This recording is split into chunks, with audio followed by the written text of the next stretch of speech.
Hello students, आज फिर हम आपके सामने एक और नए टेस्ट पेपर के साथ आज हम डिस्कस कर रहे हैं अपना सेट नंबर 13 प्रैक्टिस पेपर है। सो फर्स्ट ऑफ ऑल, अगर आपने अभी तक चैनल सब्सक्राइब नहीं किया है अपने एयरफोर्स एग्जाम की अपडेट्स के लिए, तो प्लीज अपना चैनल सब्सक्राइब कीजिए ताकि आपको अच्छे अच्छे क्वेश्चंस का कलेक्शन मिल सके। बढ़ते हैं हम लोग अपने फर्स्ट क्वेश्चन की तरफ। देखिएगा, हम लोगों का फर्स्ट क्वेश्चन में ये बोलता है, क्या in the expansion of 1 plus x to the power 43, इसके एक्सपेंशन में कोफिशिएंट ऑफ किसका बेटा 2r प्लस 1th टर्म, मैं इसे ऐसे लिख सकती हूं, ठीक है, and r plus 2th term. r plus 2th term का मतलब है coefficient of r plus 2th को मैं r प्लस 1 लिख सकते हैं। r इक्वल, ये इक्वल है तो आपसे वो r की वैल्यू पूछ रहा है। देखिए, हम लोग जब जनरल टर्म की बात करते हैं 1 प्लस एक्स की होल पावर n में, तो जनरल टर्म tr प्लस 1 होता है ncr x to the power r, ठीक है। वो हमसे कोफिशिएंट ऑफ 2r प्लस 1 कह रहा है, तो आप देखिए tr प्लस 1 का कोफिशिएंट क्या था, ncr, n क्या है यहाँ पर 43, तो हम इधर 43 रख देते हैं।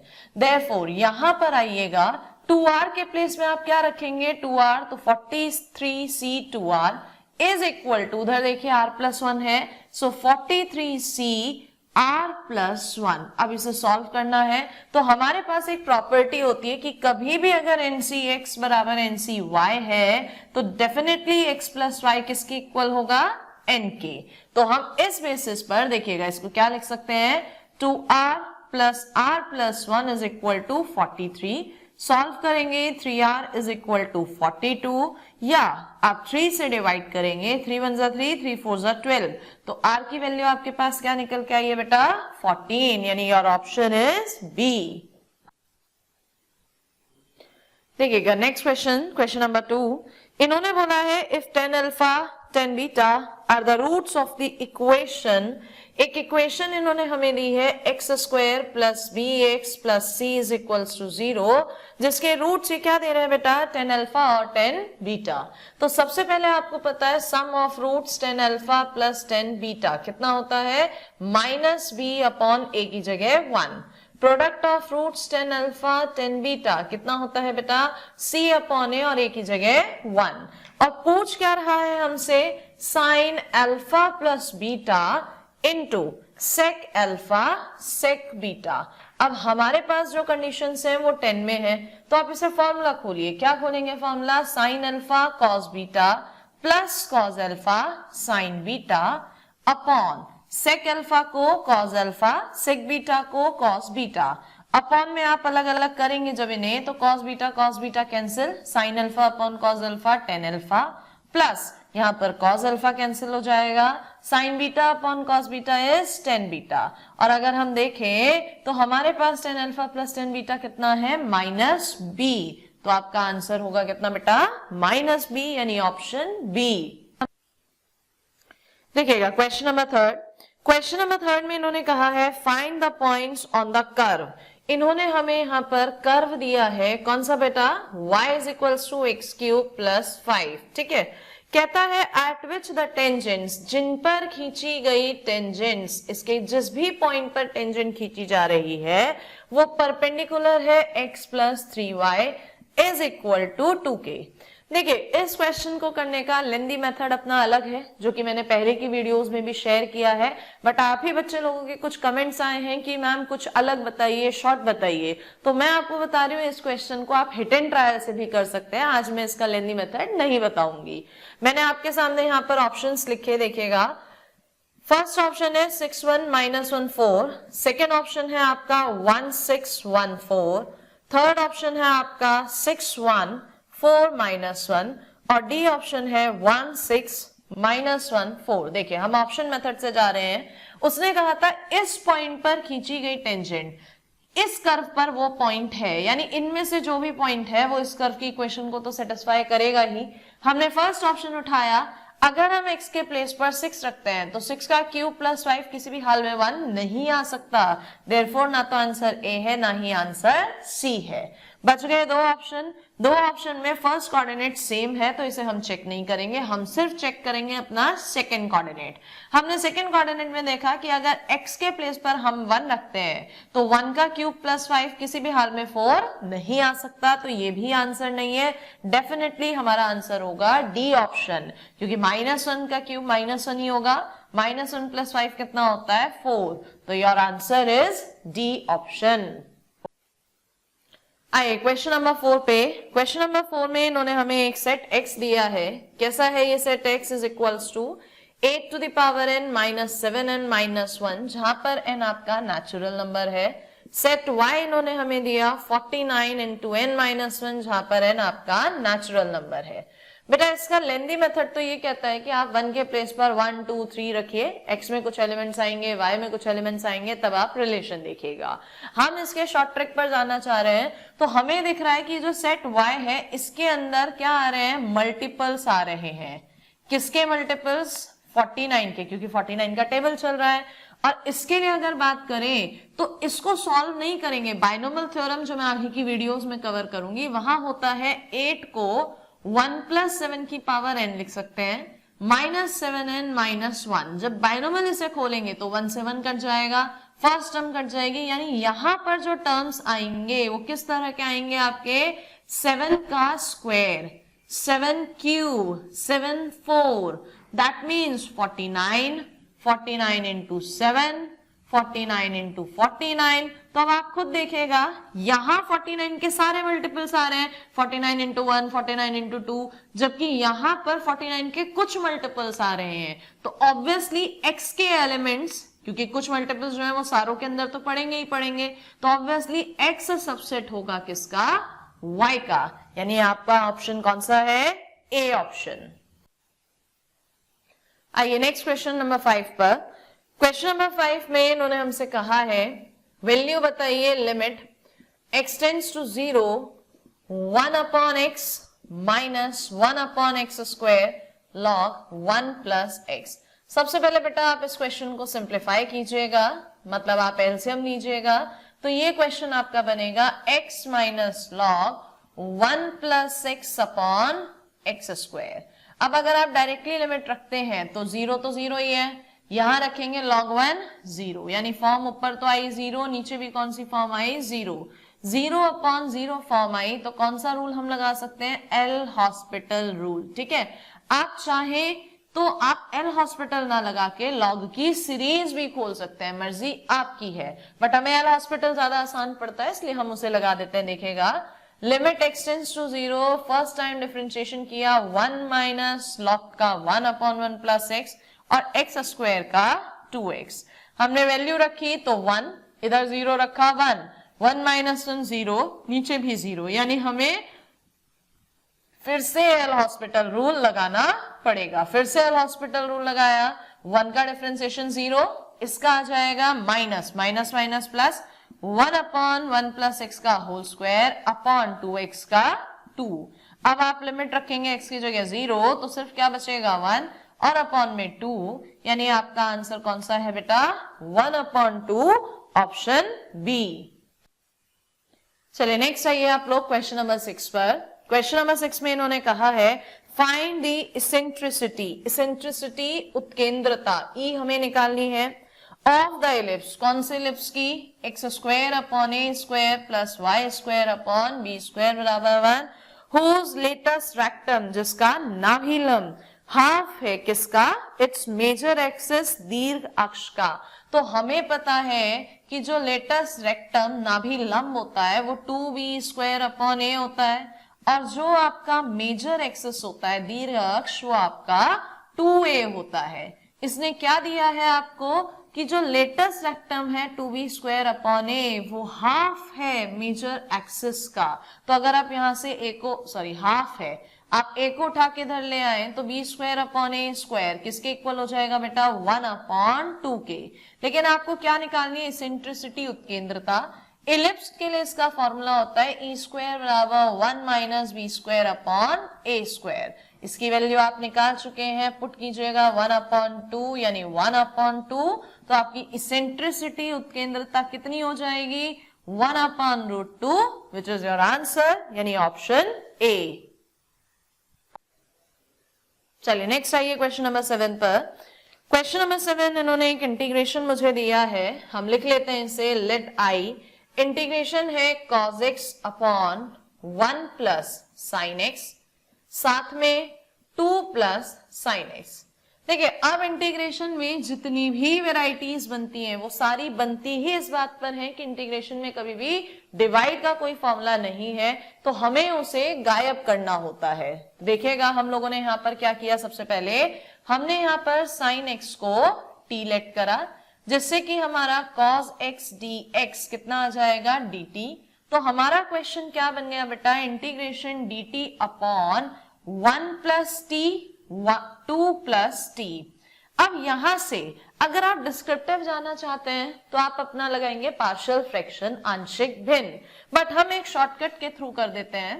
ये शॉर्टकट मैं आगे आने वाली वीडियोस में और क्वेश्चंस एक्सप्लेन करूंगी, यहां मैं डायरेक्ट बता रही हूं। देखिए जब भी कभी नीचे लीनियर फैक्टर रेखिक गुणनखंड आए पार्शियल फ्रैक्शन में, तो आंसर हमेशा लॉग, पहले वाला फैक्टर 1 प्लस टी, दूसरे वाला फैक्टर लिखिएगा ऐसे ही लॉग के साथ 2 प्लस टी। अब देखिए ये पहला फैक्टर 1 प्लस टी 0 कब बन सकता है, जब आप टी की जगह रखेंगे -1। आपने टी की जगह -1 रखा, ये 0 आया, यानी इसको हटा दीजिए। टी की जगह -1 रखा तो 2 - 1 कितना होता है 1, इसका कोफिशिएंट है 1। 2 प्लस टी कब 0 होता है, जब टी की जगह रखोगे -2, तो यहां -2 रखने पर 0 है, इसे हटा दीजिए। इधर -2 रखेंगे तो 1 - 2 कितना -1, यानी इसका कोफिशिएंट आया -1 और साथ में कोई कांस्टेंट c। इसके बाद आपको एडजस्ट करना है, log m minus log n कितना होता है log m अपॉन n, और जो कांस्टेंट है वो तो आपका एज इट इज चलेगा ही, बट t आपने क्या माना था sin x, तो वो पुट कीजिएगा log 1 plus sine x upon 2 plus sine x, साथ में कोई constant c which is your answer. यानी कौन सा ऑप्शन है आपका आंसर बेटा, ए ऑप्शन। चलिए आइएगा नेक्स्ट क्वेश्चन नंबर आपका 8। क्वेश्चन नंबर 8 में देखिए बेटा ये क्या कहता है, find the value of the determinant. एक डिटर्मिनेंट इसने हमें दिया cos square theta by 2 sign square theta by 2, इसी तरह से sign square theta by 2 cos square theta by 2। ये बोलता है कि थीटा की सभी वैल्यूज के लिए इसका वैल्यू आपको बताना है। 2/2 का डिटर्मिनेंट है, सिंपली आप एक्सपेंड करेंगे तो आपको पता है ये हो जाएगा cos 4 थीटा बाई 2, नीचे जाएगा माइनस का साइन sin 4 थीटा बाई 2, और आप इसको स्क्वायर का स्क्वायर बोलेंगे तो ये cos square theta by 2 plus sine square theta by 2 into cos square theta by 2 minus sine square theta by 2 is equal to, इसकी वैल्यू तो हो गई 1। यहां ये फॉर्मूला है cos थीटा बाई 2 का डबल यानी थीटा, तो आपका आंसर क्या है theta, that means option B. चलिए नेक्स्ट आइए क्वेश्चन नंबर 9 पर। क्वेश्चन नंबर 9 में इन्होंने हमसे कहा है if z is a complex number then how many number of distinct solutions of the equation z square plus modulus z is equal to 0। देखिए बेटा इसका डिस्क्रिप्टिव मेथड तो है बहुत लंबा, जैसा कि मैंने अपनी पहली वीडियोस में भी आपको डिस्क्रिप्टिव मेथड के थ्रू कंसेप्ट्स को बताने की कोशिश करी थी, बट कमेंट्स में कुछ बच्चों का कहना था कि मैम हमें शॉर्ट बताइए, कंसेप्ट पर वो लोग फोकस नहीं कर रहे हैं, तो मैं आपको इसका शॉर्ट ही बताती हूँ। मैंने कहा कि कह रहा है किसी भी कॉम्प्लेक्स नंबर का स्क्वायर और उसी का मैग्नीट्यूड का सम 0 आना चाहिए, तो आप खुद देखिए magnitude is always positive and real number, और किसी भी कॉम्प्लेक्स नंबर का स्क्वायर आप करेंगे तो कॉम्प्लेक्स नंबर के स्क्वायर में रियल पार्ट भी आएगा और आई पार्ट भी आएगा, तो ये 0 तो कभी हो ही नहीं पाएगा। इस सिचुएशन में अगर हम देखें तो हमारे पास सिर्फ एक ही नंबर है z बराबर i, जिसका स्क्वायर करते हैं तो कितना आता है -1, और जिसका मैग्नीट्यूड निकाला जाए तो कितना आता है 1। और -1 + 1 कितना होता है 0, यानी सिर्फ एक नंबर है जो इसको सॉल्व कर रहा है। That means there is only one solution. तो आपका आंसर कौन सा है? A option. चलिए नेक्स्ट आइए क्वेश्चन नंबर 10 पर। क्वेश्चन नंबर 10 में इन्होंने हमसे कहा है find the sum of all 3 digits number. 3 digit के नंबर का आपको सम बताना है। फॉर्म्ड फ्रॉम द डिजिट्स 1, 2, 3 से फॉर्म हो रहा है। When the digits are not repeated, digits repeat नहीं है। तो देखिए बेटा, इसका लेंथी मेथड मैं नहीं क्लियर कर रही हूँ ऑफ योर डिमांड्स। आपकी डिमांड्स पे मैं डायरेक्ट बता रही हूँ एग्जाम में शॉर्ट कैसे करना है। उसने कहा इन 3 नंबर से बनने वाली जितनी भी 3 अलग अलग हैं डिजिट, सबका सम बता दो। तो आप ऐसे लिख लो ना भाई, 3 से 6 ही बनेंगी, 3 फैक्टोरियल लिख लेते हैं। 1 2 3 1 3 2, 2 3 1 2 1 3, 3 1 2 3 2 1। और तो कोई बननी ही नहीं है। पीएनसी में आप पढ़ते हैं 3 नंबर है, रिपीटेशन नहीं है, तो नंबर्स बनेंगे कितने? 3 फैक्टोरियल यानी 6। हमने 6 के 6 लिख लिए। वो हमसे क्या पूछ रहा है? सम। तो आप इनका सम करिएगा। 3 2 5 6 9 और 2 आपका हो जाता है कितना? 11 और 1 12। कैरिंग आप 1 लगाइएगा तो यह आएगा आपका 3 3 6 3 9, 3 12 और 1 13। कैरिंग 1 करिएगा। 3 3 6 3 आपका हो जाता है 9, 3 आपका 12 और 1 13। तो आपका आंसर क्या है बेटा? 1332 ऑप्शन डी। चलिए नेक्स्ट आते हैं क्वेश्चन नंबर 11 पे। क्वेश्चन नंबर 11 में इन्होंने हमसे कहा है x √1 + y + y √1 + x is equal to 0। तो आपसे dy/dx पूछ रहा है। अब देखो बेटा, अगर आप इसे एज इट इज ही सॉल्व करते हो तो जाएगा, लेकिन लंबा पड़ेगा। हमें पता है अंडर रूट जब भी आता है तो स्क्वायर करो, अंडर रूट गायब होता है, क्वेश्चन इजी पड़ता है। इसलिए हम क्या करेंगे इसमें, देखिएगा, हम x √1 + y is equal to -y √1 + x लिख सकते हैं। और इसका हमने क्या किया? स्क्वायर। तो स्क्वायर करने पर अंडर रूट गायब हो जाएगा। मैं साथ में इंटू भी कर रही हूं, तो x² + x² y is equal to y² + y² x। अब मैंने क्या किया? x² इधर था ही, y² उठा के लाए, plus x² y minus y² x बराबर 0। इसको हम x - y x + y लिख सकते हैं। आगे हम xy कॉमन ले सकते हैं, तो बचेगा x - y is equals to 0। अब आप यहां से देखिए x - y बाहर आ जाएगा, तो क्या बचेगा? x + y + xy is equal to 0। अगर इसको 0 लेते हैं तो x बराबर y, यस और नो? x बराबर y है तो dy/dx कितना होगा? 1, जो कि ऑप्शंस में नहीं है। तो डैम श्योर हमारे पास x + y + xy बराबर 0, यानी हम y को -x/1 + x कह सकते हैं, जिसका डिफरेंशिएशन आप आसानी से कर सकते हैं। आप इसको और आसान करना चाहते हैं तो देखिए, माइनस कॉमन लिया, 1 ऐड करा, 1 सब्सट्रैक्ट करा, कोई फर्क नहीं पड़ेगा। तो मेरा क्वेश्चन क्या बन जाएगा बेटा? डिवाइड होके 1 - 1 x, या आप कह सकते हैं y is equal to 1/1 + x। तो हमें तो डिफरेंशिएशन चाहिए ना, कितना हो जाएगा? -1/1 + x का होल स्क्वायर, यानी ऑप्शन कौन सा है आपका यहाँ पर? बी। क्योंकि मैंने यहाँ पर आपके ये सारे स्टेप्स ओपन करें, इसलिए आपको ये क्वेश्चन लेंथी लग रहा होगा, लेकिन जब आप इसे अपने आप करेंगे तो बहुत सारे स्टेप्स ऐसे हैं जो दिमाग में ओरली हो जाते हैं, शॉर्ट हो जाता है।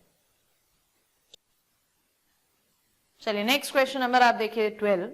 क्वेश्चन नंबर 12 में इन्होंने हमसे कहा tan inverse a/x + tan inverse b/x is equals to π/2। तो x बताइए। हमने कहा सिंपल tan इनवर्स a/x बराबर π/2 माइनस tan इनवर्स b/x। तो आपको पता है π/2 माइनस tan इनवर्स x होता है cot इनवर्स b/x, और cot इनवर्स को हम tan इनवर्स 1 कह सकते हैं, यानी x/b। यहां क्या चल रहा है? tan inverse a/x। दोनों को कंपेयर करें तो a/x बराबर x/b, या आप बोल सकते हैं x² बराबर ab। तो बेटा x कितना आ जाएगा? Under root A B. तो आपका ऑप्शन कौन सा हो जाएगा? C option. चलिए नेक्स्ट क्वेश्चन, क्वेश्चन नंबर 13 में हमसे कहता है सॉल्यूशन बताना है differential equation log dy by dx is equals to ax plus by। अब हमने पढ़ा है सॉल्यूशन बताने में तीन मेथड, वेरिएबल सेपरेशन, होमोजीनियस और लीनियर। तो हम सबसे पहले वेरिएबल सेपरेशन ट्राई करते हैं। हमें लॉग यहाँ हटाना है, लॉग के बेस में कुछ नहीं लिखा यानी ये लिखा है। तो देखिए मैंने पहले भी बताया है, मैं फिर बता रही हूँ, लॉग बेस बी है, अगर कहीं भी सी लिखा है तो ये आपका बेस होता है, ये आपका नंबर होता है, ये आपकी पावर होती है। यानी लॉग कैसे हटता है आपका? भाई नंबर अपनी जगह रह गया, बेस टू दी पावर आ जाता है। तो इस बेसिस पर हम इधर क्या लिख सकते हैं? dy by dx is equals to e to the power ax plus by। अब हमें वेरिएबल सेपरेट करने हैं। तो हमने देखा कि मल्टीप्लीकेशन में पावर ऐड होती है, तो इसको हम e to the power ax into e to the power by लिख सकते हैं। हमें वेरिएबल सेपरेट करना है, x इधर भेजा, e की पावर इधर आया, नेगेटिव हो क्या आएगा? e to the power minus by dy is equal to e to the power ax dx। x पूरा एक तरफ, y पूरा एक तरफ, इंटीग्रेट कर दीजिए आप। तो इसका इंटीग्रेशन कितना होगा बेटा? e की power minus by upon b, minus है तो minus, is equal to e की पावर ax अपॉन a और साथ में कोई कांस्टेंट c। अब अगर आप अपना ऑप्शन देखते हैं तो ऐसा ऑप्शन कौन सा लिखा है आपका? B option. तो आपका आंसर कौन सा हो जाएगा? बी।